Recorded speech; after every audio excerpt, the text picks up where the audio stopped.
Chers auditeurs, chères auditrices, bonjour. Je te dis aussi bonjour, Fred. Bonjour, Yoran. Voilà, nous sommes en plein en train d'étudier un texte prophétique de la Bible. On ne peut pas tous les étudier, mais nous avons choisi l'un des plus, on va dire, l'un des plus abordables. Donc, c'est ce chapitre 2 du livre de Daniel qui commence avec un rêve, un songe d'un roi puissant de l'époque, Nabuchodonosor. Et en fait, il s'avère que l'explication de ce rêve qui semble venir directement de Dieu, eh bien, décrit une succession de royaumes dans l'histoire des hommes.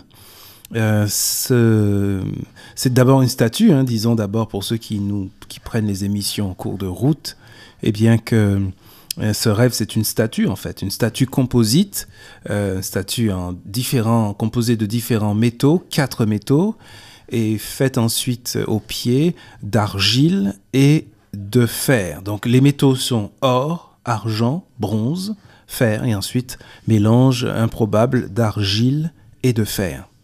Ensuite, nous avons vu que d'après l'explication que le prophète Daniel donne au roi de ce songe, eh bien ces différents métaux qui composent cette statue représentent des empires qui vont exercer leur hégémonie sur le bassin méditerranéen. Alors, d'abord, la tête de la statue en or représente l'empire babylonien, avec tout le prestige et toutes les richesses de Babylone, l'or, donc l'écho à l'or.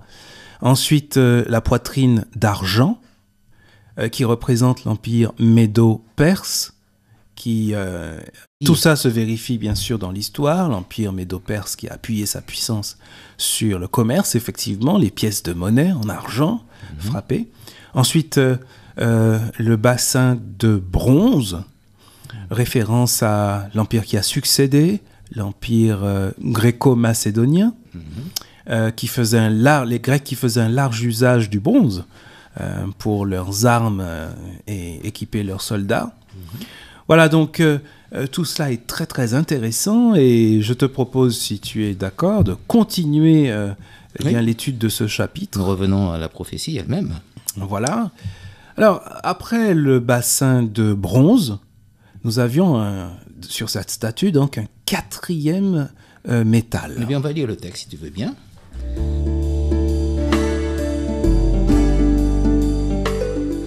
Donc je reprends après donc, le premier empire babylonien, au verset 39. Après toi, donc après Nebuchadnezzar, il s'élèvera un autre royaume moindre que le tien. Donc nous avons constaté qu'il s'agissait de l'empire médo-perse, qui a donc débuté en 539 jusqu'à 331. Et que s'est-il passé en 331 ? Eh bien, le texte continue. Puis, un 3e royaume qui sera d'airain et qui dominera sur toute la terre. Donc, tu viens d'en faire allusion. Il s'agit c'est le bronze. Voilà. Du royaume de l'empire gréco-macédonien. Et le texte continue au verset 40. Où il dit « Il y aura un 4e royaume, fort comme du fer. De même que le fer brise et rompt tout, il brisera et rompra tout, comme le fer qui met tout en pièces. » Eh bien, ce 4e royaume, l'histoire... Il vient après l'empire... après l'empire grec. Gréco-macédonien. L'histoire est là pour tout simplement nous dire qu'il s'agit de l'empire romain, qui était un empire de fer. Donc le fer est parfaitement représentatif, puisque c'était vraiment... tout était de fer, finalement. Ah oui, c'est vrai. Et ils faisaient un large usage du fer, effectivement, aussi dans leur armée. Et c'est vrai que la discipline dans l'armée romaine était de fer. La répression aussi était terrible. Eh bien, c'est en 146 avant Jésus-Christ que les Romains vont mettre fin à l'empire gréco-macédonien. Et vont commencer à régner, un règne qui va durer, puisque nous constatons que cet empire régnera jusqu'en 476 après Jésus-Christ. Nous sommes là dans presque 5 siècles de règne, c'est énorme. Les autres régnaient à peu près 200 ans maximum, et là ça va durer 5 siècles. Et que constatons-nous? Eh bien, le texte est très clair. On nous dit bien que cet empire est terrible. Hein, au verset 41, au verset 40, il dit que de même que le fer brise et rompt tout, il brisera et rompra tout, comme le fer qui met tout en pièces. Donc c'est un empire véritablement hors du commun, puisque il sera... Par son étendue déjà. Par son étendue, parce que il s'agit de tout le bassin méditerranéen. Oui, c'est ça. C'était vraiment considérable. Ah oui. Considérable. Ils se sont plus étendus vers l'Occident que vers l'Orient. Oui, c'est ça. Et puis aussi, je crois que c'était un empire aussi remarquable par la domination qu'il exerçait sur le monde de l'époque. Rien ne résistait. Et son organisation. Et son organisation aussi, ses réseaux de communication, c'était vraiment quelque chose. Exceptionnel. Des routes qui peuvent être encore visibles aujourd'hui. Tout à fait. Le pavé romain est vraiment fantastique.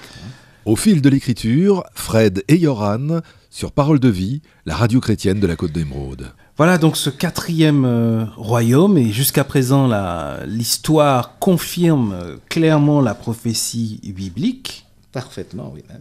Nous sommes donc là aux jambes de fer.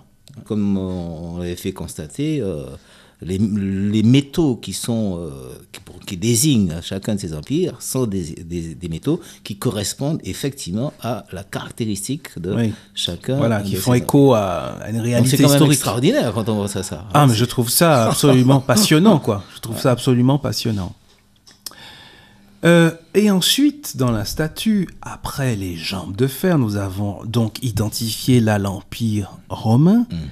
Nous avons ces pieds de la statue qui sont surprenants parce que c'est la base même de la statue, mais ils ont l'air encore plus fragiles que tout ce que nous avons vu jusqu'à présent, tout le haut de la statue. Eh bien, on va continuer à lire, si tu veux bien, l'explication que donne Daniel.